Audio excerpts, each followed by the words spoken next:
இப்ப நீங்க இப்படி இருக்கிற இந்த நிலை நினைவுல இருக்கிறது நீங்க நினைவுக்கு வந்தா தான் உணர்வீங்க. இப்ப மறதியால நீங்க என்ன செய்யறீங்க? அதை உடல் என்று பார்த்துக்கிட்டு இருக்கிறீங்க. உடல் என்று நினைக்க நாங்க உடல் என்று நான் உடல் தான் நான் என்று உணர்றோம். அதை உணர்வென்று காண்ற நிலை, அந்த உணர்வு தன்னை உணர்ந்திருக்கிற நிலை இதுதான் என்று காண்றேன்டா. அந்த நான்ங்கிற அந்த எண்ணம் திண்மையாகி உணர்த்தி தரணும் நமக்கு. அதை அதுக்கு தியானம் செய்யணும், திக்ரு செய்யணும். இது செய்யாம வராது. இடைவிடாத ஒரு தியான பயிற்சி ஒன்று மேற்கொள்ளணும். நான் அது உணர்த்தி தரும். நீங்க இன்னும் இப்ப பார்க்கறத ஓரொரு சாமனை உணர்வீங்க. உண்மை பொருளா நீங்களே உணர்ற இடத்துக்கு வருவீங்க. இது அவன் தன்னில் தானே உணர்ந்து கொண்டிருக்கிற நிலை. இது அப்பதான் உங்களுக்கு நான் அல்லாஹ்வுக்கு ஹலீஃபாவாக இருக்கேன், பிரதிநிதியாக இருக்கேன். ஹலீஃபா என்கிற காரணத்தை கண்டறிய கல்வி ஏதும் சொல்லித்தராதண்டா, கல்வி ஏதும் காட்டித்தராதண்டா. இப்ப நான் சொல்றது கூட உங்களுக்கு ஒரு சின்ன ஒரு கற்பனையை தான் ஏற்படுத்தும், உணர்ந்து கொள்ற இடத்துக்கு வராத வரைக்கும். இப்ப நினைவுல நீங்க ஒரு 1,00,000 பேரும் 1,00,000 நிறமும் 1,00,000 தோட்டத்திலேயே இருக்கிறீங்க.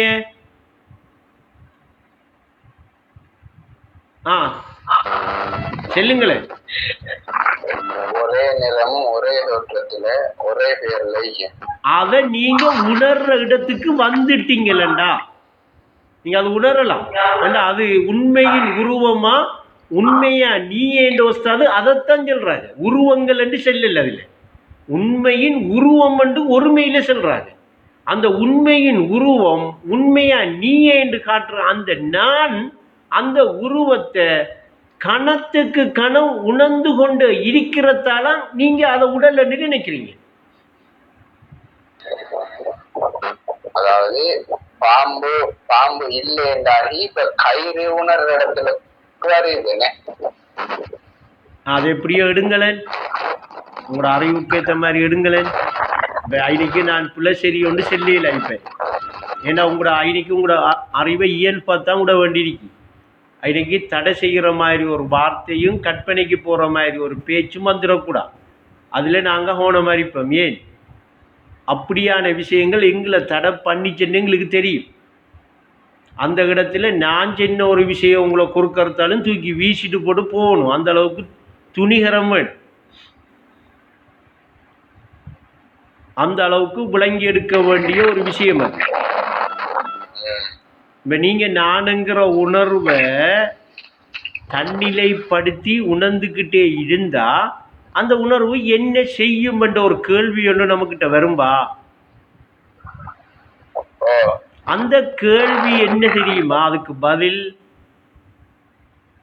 அது நீங்க யாருன்னு உங்களுக்கு உணர்த்தி தந்துகிட்டே இருக்கு.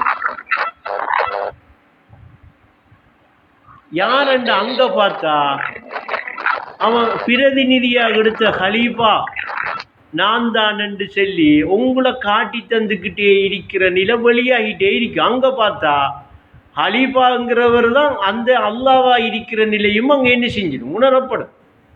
ஏக வியாபகமா நான் இருக்கேனுங்கிற அந்த இருப்பு நிலை இன்னைக்கு அமையும். ஒரு சின்ன ஒரு இடைவெளியும் இல்ல. இப்ப கனவு இருக்கா, காட்சி இருக்கா, எல்லாம் கலைஞ்சிடும். இப்ப அந்த ஹக்கு காட்சிக்கு எட்டாது, பேச்சுக்கு தட்டாது, பேரின்ப தேனூற்றாவே இருந்துட்டு இருக்கிறான். அப்படி இருக்க பேரின்பமா இருந்துகிட்டே இருக்கிற நிலையும் வந்தா அதுல இருந்து அங்கால இஞ்சால கலந்துக்கிட்டு போக வர இதெல்லாம் சிந்தனை வேலை செய்யுமா ஒரு மனுஷனுக்கு? எல்லாம் ஏகமா நான் இருக்கேனுங்கிற அந்த உணர்ந்த நிலை இருப்பு நிலையை அமைஞ்சா மறுகா என்ன வேணும் அவனுக்கு? யோசிச்சு பாருங்க. அதை விட அதே நிலையில அப்படியே இப்ப நாம இருக்கணுங்கிறத நான் சொல்ற கருத்து. இப்ப என்ன இன்னைக்கு நடக்க வேண்டி இருக்கேன்டா, நிறம் தோற்றம் பெயரன்றி நிலையான பொருள் ஏது, நினைவோடு சிந்தித்துப்பார் என்று சொல்கிற அந்த சிந்தனை நமக்கு வேலை செய்யணும். இப்போ அந்த சிந்தனை எங்கே வேலை செய்யணும்? மறதியில் வேலை செய்யணுமா, நினைவில் வேலை செய்யணுமா? நினைவில் வேலை செய்யும். நினைவுல வேலை சென்றுச்சா என்ன செய்யும்? அப்போ நமக்கிட்ட இருக்கிற நினைவுக்கு போயிருந்து நாம் சிந்திக்கணும், இந்த நினைவில் இதெல்லாம் எப்படி இருக்கணும். இப்போ முன்னுக்கு தெரிகிற மரத்தை பார்த்துக்கிட்டு நினைவில் எப்படி இருக்குன்னு சிந்திக்கக்கூடாது. நினைவில் இருக்கிற மரத்தை பார்த்துக்கிட்டு நினைவு சிந்திக்கணும். நாம் என்ன செய்கிறோம்னா முன்னிலையிலையும் படற்கையிலையும் இருக்கிறதையெல்லாம் பார்த்துக்கிட்டு நினைவில் எப்படி இருக்குன்னு சிந்திக்கும். ஒஸ்தாது சொன்னது நமக்கு நுட்பம் பிடிபடலை. ஒஸ்தாது எப்படி சொல்கிறாங்க? நினைவோடு சிந்தித்து பாருண்டா என்ன அர்த்தம்? நினைவுல இருந்துக்கிட்டு அங்கேயும் இங்கேயும் பார்த்துக்கிட்டு சிந்திக்கன்னு சொல்லலை. நினைவோடா அந்த நினைவோடையே இருந்தா எங்க சிந்தனை வேலை செய்யும்? எங்க வேலை செய்யும் சாயி?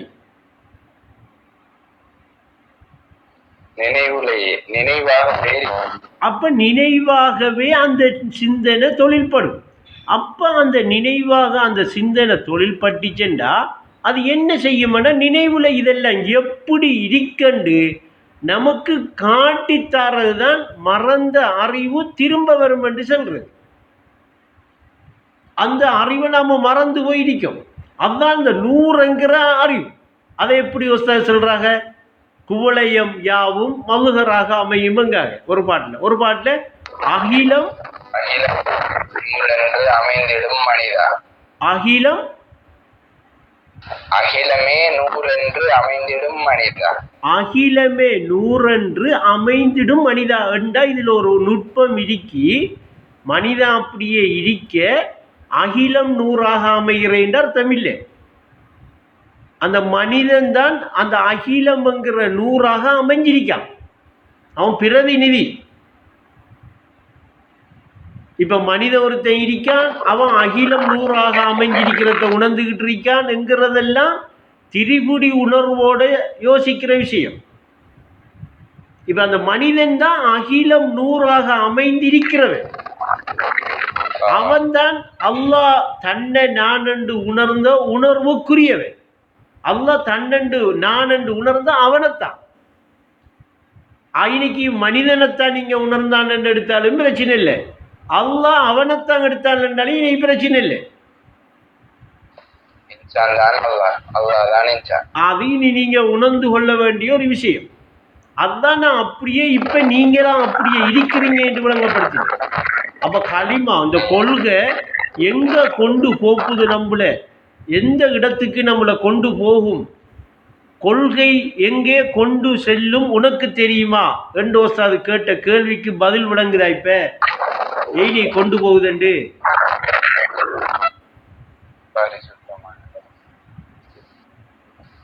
அப்ப இப்ப நினைவுல இன்ன இருக்கிறதெல்லாம் என்னையா இருக்கி?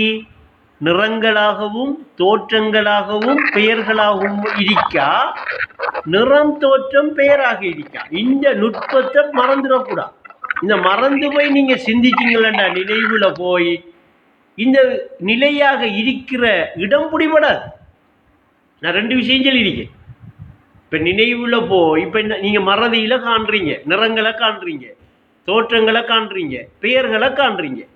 இது எல்லாத்தையும் நினைவுல போய் எப்படி இருக்கென்று சிந்திக்கக்குள்ள இது நிறங்களாகவும் தோற்றங்களாகவும் பெயர்களாகவும் என்னுடைய சிந்தனைக்கு தென்படணும், எனக்கு தென்படணும் என்று நீங்க நினைச்சுக்கிட்டு சிந்திச்சிங்களா நீங்க இன்னும் என்ன செய்யல? மறதி நீங்கல,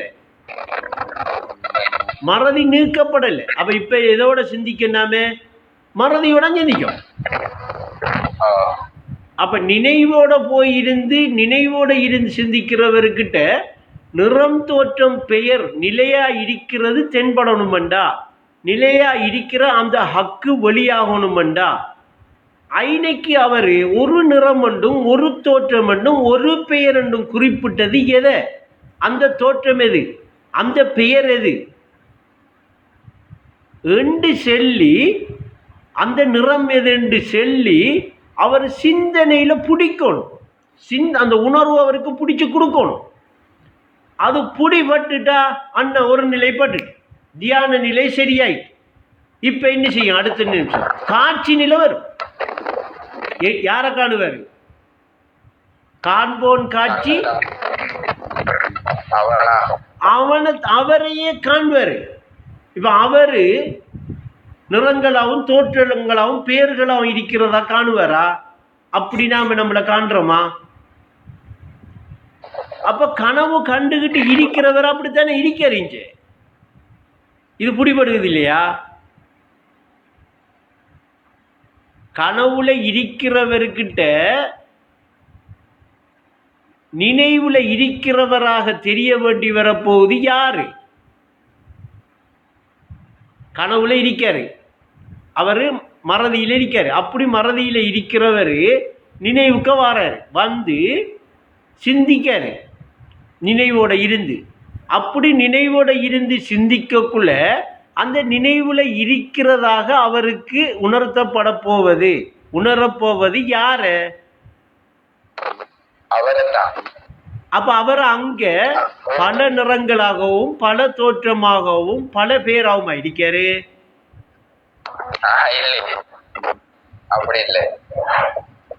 அப்ப அது என்ன நிறம், அது என்ன தோற்றம், அது என்ன பெயர் என்று அவர் உணர வேண்டியிருக்க. இன்னைக்கு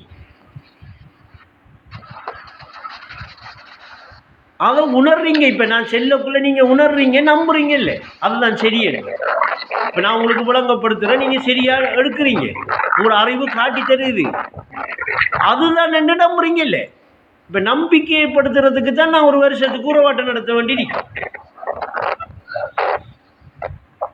ஏன்? அது உங்களோட அனுபவத்தில் இருக்கு. நான் கற்பனையிலேயே சொல்லிட்டு இருக்கேன் விளக்கம். இப்ப நீங்க கனவுல இருக்கிறீங்க, இப்ப வைங்க இந்த கனவை காண்ற யாரு? யாரு சகி? கனவு காண்றது கனவுல இருக்க நான் தானே கனவு காண்றது.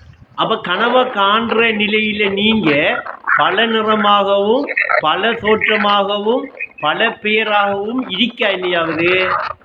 நீங்க நினைவுல இருக்கிறீங்களா? உங்களோட நினைவுல நீங்க எப்படி இருக்கிறீங்க? இப்ப நீங்க உதாரணத்துக்கு விளங்குறதுக்காக இப்ப நினைவோட இருக்கிறீங்க, என்ன இருக்கிறத எடுங்களேன். இப்ப என்ன நினைவோட இருக்கிறதாக இப்ப என்ன இருக்கிற நிலையை எடுங்க, இன்னும் கொஞ்சம் பிடிச்சி தரதுக்காக. இருக்கிற உங்களுக்கிட்ட இப்ப கனவுல வார பல நிறங்களும் பல தோற்றங்களும் பல பெயரும் உங்களுக்கிட்ட இப்ப எப்படி இருக்கு? பல நிறங்களாகவும் பல தோற்றங்களாகவும் பல பெயராகவும் இருக்கா?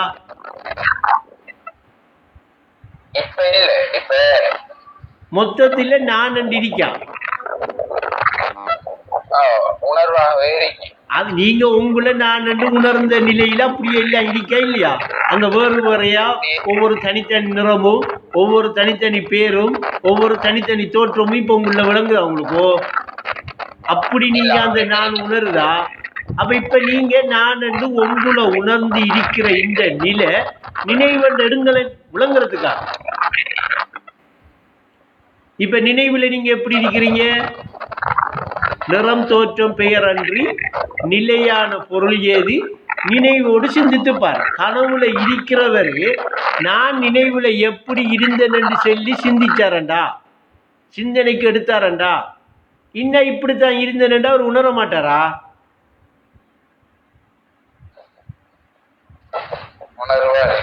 இப்ப நான் உங்களை எங்கேயாவது கற்பனைக்கா கூட்டிட்டு போறேன், அப்படி உணர்ற அவனை நான் தானே. அது என்ன நான் எப்படி கற்பனை பண்றேன் கடவுளன்னு பண்ணலாமா? ஒரு வேறையா ஒரு நான் இருக்கின்ற எடுக்கலாமா? நான் தானே அது. அப்படி நினைவுல இருந்த நான் கனவுல எப்படி வெளியாகியிருக்கேன், கனவுல எப்படி வெளிப்பட்டிருக்கேன், கனவுல எப்படி வெளிப்படுத்தியிருக்கேன், அறிவுல எப்படி வெளியாகியிருக்கி? பல நிறங்களாகவும் பல தோற்றங்களாகவும் பல பெயர்களாகவும் தானே வெளியாகிருக்கு. அப்படி வெளியானது எது? எனக்கிட்ட என்ன? எனக்கிட்ட இருந்த எது வெளியாயிடுச்சு? நான் வெளியானனா நான் உணர்ந்த எல்லாம் வெளியாயிட்டா. நான் உணர்ந்து இருந்ததுதான் அப்படி உணர்ந்து இருக்கிறது தானே இப்ப நான், அதுதான் வெளியாயிடுச்சு. அப்ப அங்க போய் நின்று நிறங்களையும் தோற்றங்களையும் பெயர்களையும் பார்த்த உடனே என்ன மறந்துட்டேன். நான் மறந்து நானும் ஒரு நிறமா, நானும் ஒரு தோற்றமா, நானும் ஒரு பெயரா, என்ன ஒரு தனிப்பொருளா கற்பனை பண்ற இடத்துக்கு வந்துட்டேன். புடி பட்டிச்செண்டா பிடிச்சதுதான் இது. மரம் உங்களை தூக்கி கொண்டு போய் நிற்பாட்டும். இதுல உள்ள நுட்பங்க உடலை அந்த கணத்திலே மறந்துடுவீங்க. நினைவுல இந்த நிலையெல்லாம் சிந்தனைக்கு தொழில்பட ஆரம்பிக்கிட்டேன்.